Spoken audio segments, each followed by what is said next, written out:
50th anniversary Band-Aid single, 4 decades after the original Do They Know It's Christmas, has come with not a little controversy. The original charity song in 1984, you'll probably recall, brought together a galaxy of stars to raise funds for the people of famine-hit Ethiopia. But there have been critics of this year's anniversary remix, including Ed Sheeran and the rapper Fuse ODG. Band-Aid's founder, Bob Geldof, said this little pop song has kept millions of people alive.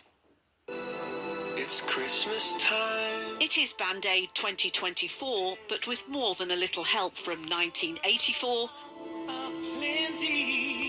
2004 and 2014. 3 versions mixed to give you, for example, Robbie duetting with the late George Michael.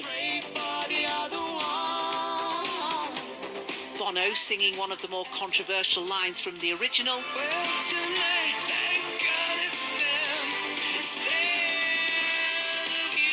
And the rewrite years later.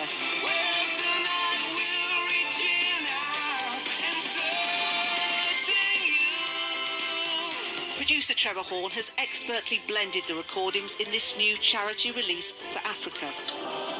And Band-Aid's famous co-founder is seriously impressed. Rita, you know, Sugar Babes and Bananarama, Underworld and Kool and the Gang. Amazing. You know, it's the arc of British rock and roll over 40 years. And when you hear it, it's world-beating. The bringing together of pop superstars 40 years ago to record a track that would raise £8 million within a year in aid of famine victims in Ethiopia is the stuff of legend, as is the Live Aid concert of 1985. But criticism has grown over the years, accusations of perpetuating damaging stereotypes about Africa in need of Western salvation. At Christmas time. Amongst its critics now, Ed Sheeran, whose contribution in 2014 is in the new release, but who said he didn't want to be included. Geldof is unperturbed. I don't know what they're on about. It's as simple as that. But I do want them to go on about it. And then I put out our song. Over the years, hundreds of thousands of people are alive, probably millions, because of this. That negates every single argument I've ever heard. So you don't mind Ed Sheeran saying what he said? No, because he's a great guy. You know, I put in the call, we'll have a chat, and we can agree to disagree. Aren't you exhausted, Bob? Yeah, and it's boring too, is the truth, you know, except when this happens. Just a thing of wonder. Band-Aid 40 is a thing of wonder. Anybody had ever heard of something called a charity record? The real story started when 2 musicians decided to use their talents to raise some money for people facing an unimaginable situation. And those 2 musicians, Bob Geldof and Midge, join us now. And I have to... So I was supposed to say £200 million have been raised, but in today's money... It's about 480 million. Wow. Not 2 million, thanks, guys. No, 200 million. Yeah.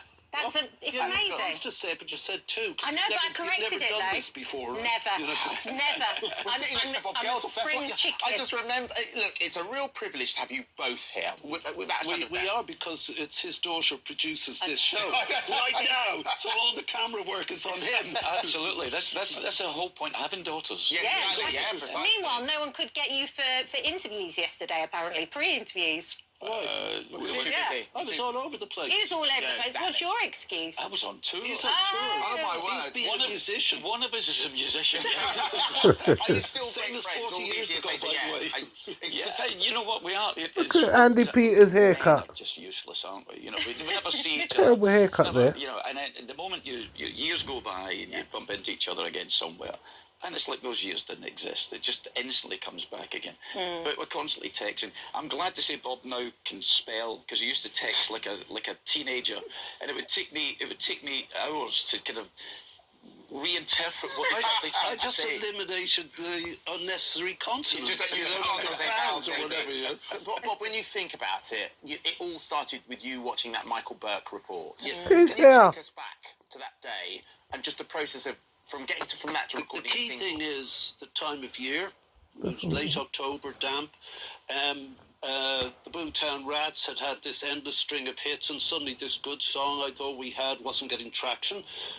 retrospectively, because there was a whole new crowd on the block, Ultravox, Duran Duran, Spandau Ballet, George Michael, they'd something new to sell, but I was depressed and thought, well, best part of my life may be over. I go home. I had our first little girl. Fifi was about 6-9 months. My missus was there. I was home at 6. He wasn't home at 6. I mean, I'm not joking. Nor was Simon Le Bon, nor was Gary Kemp. They were out working.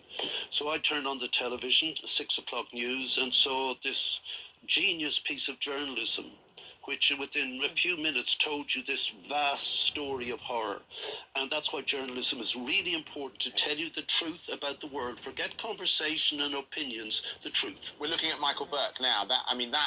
Even now I remember that image so vividly. Well, it was so interesting because we're tired of being... 3 of us had lit people, and Paula took Fifi and ran upstairs because she couldn't watch it. And the next day she went up to Newcastle to go with Jules Holland. The two of them hosted the go-go rock and roll show of the 80s called The Jew. So I went down for breakfast in the morning, and in the bowl was a little piece of paper saying, anyone who comes to this house puts £5 in this bowl. And I thought it had stayed with us all night. We hadn't talked about it or anything. And I thought, that's good, but this really does require more. This requires something of the self. And I thought, I'll call who's on the show. Remember, the Rats were tapering off now, so I couldn't guarantee that we were going to have a hit, you know. So what I do is I write tunes, so does he, and that's the most I could do. So if we're not going to have a hit, find the people who can make this a hit. So I called a tube and I said, who's on? She said, Midge, she's here beside me. And I said, put him on, and... Who says no? You know, none of us had seen the footage, as Bob said. We were all out working. And he said, he told me what he'd just seen. He said, can we meet up? We did. Met up in London. Came to the obvious conclusion that we're actually skilled at nothing but possibly writing a tune. It was kind of cold and calculated when you think about it. If we wrote a Christmas tune, you know, we couldn't just cover a Christmas tune because 50% of the money generated from our record goes to the writers. So I had to write something. So Bob had this thing, and I went home after our meeting. Excellent tune. That's what I meant to say. This wondrous thing. I saw that shot. That left me as I was making this point because it's his daughter. Sorry. His joke. I tell you all. Oh, wow. Okay. Yeah, so I That's a good one. Having spoken about this, we made a Christmas tune and got it to number 1 with the help of all our friends, of course. You know, a record can sell 2-3 times as many over a Christmas period as it can number 1 any other time of the year. So I went home and I came up with my little Z-Cars theme, and Bob turned up the next day with a guitar with hardly any strings on it and sang me what he had. And I spent 4 days in my studio gluing all this together, playing all the instruments and stuff, while Bob bludgeoned our poor friends to come and join us and help do this thing. So back in the day, I mean, in that era, there weren't mobile phones. So you were phoning like people's offices, phoning their management to try and corral them all to do it. So we've forgotten a lot of this, but there's, you know, and neither of us thought about, you know, outtakes of stuff. So the video is made, and Jill Sinclair, who sort of finds all this stuff for Band Aid, she found all the outtakes and pieced it together into this extraordinary documentary, which is going out Thursday or Friday. That's Channel right, 4. No, not Channel 4. BBC 4. Again, BBC 4. 4. Yeah. Who briefs? Who does your research? Dealey, can you be professional? Because we are. These are BBC my 4, head. for God's sake. And, Oh no, shame by Bob I'm Geldof.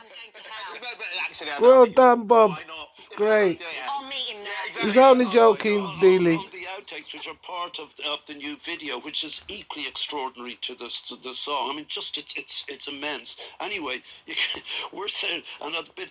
I'm trying to be serious, talking. What we try and do, we're trying to raise £70,000. You know, and I sit on the desk against the tape machine, and the tape machine starts whirring. My bum has set off the tape machine, and I go like this, and he looks at me, and the two of us start laughing. I mean, what you've got is a load of spotty kids basically out of school called Duran Duran, Spandau Ballet, George Michael, Bono, very nervous. And I say to George Michael. I said, George, have you met Bono? He goes, no. I said, Bono, this is George Michael. And Bono looks suspicious. He goes, hi. And George says, I get so nervous when I meet pop stars, you know. And Paul Young with this crap, dirty white T-shirt and spots and stuff, and you're going... But there were kids running around as well in the chaos. His is a picture, because there's people who, what about if we do this, Midge? And he's going... And he's just like this. How we got anything, when you see the footage, Yeah. how we got anything out of that day, I will never know. But at the moment, there is handed around from fellow pop stars, the countries itself. How does that make you feel? And do you think you are still helping, and this new version will continue to help? Oh, absolutely. The bottom line is that for 40 years, we have worked with the result of famine, climate change, war, you know, and the result of that is children. The result of that is you know, tonight there'll be someone... Said before, I totally agree with maybe lyrics and a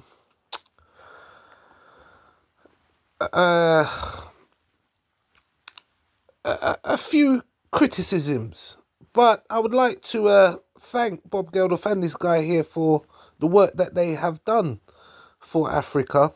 I know for a fact they fed quite a few people. Growing up in the 80s, I remember seeing a lot of this.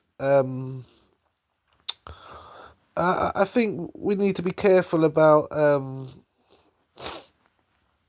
turning to people of other races who are doing something for your race, because they don't have to. We should be doing everything for ourselves. I do totally understand the colonization and whatsoever, which has happened to Africa, but yet still, it's like when they tell you you have choices, right? You can either agree or you can either disagree. You can either take it or you can leave it.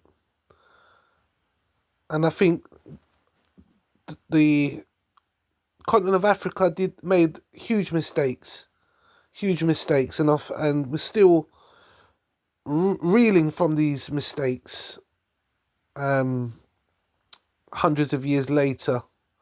But I'd like to say, I think Bob Geldof and this guy here done an amazing job.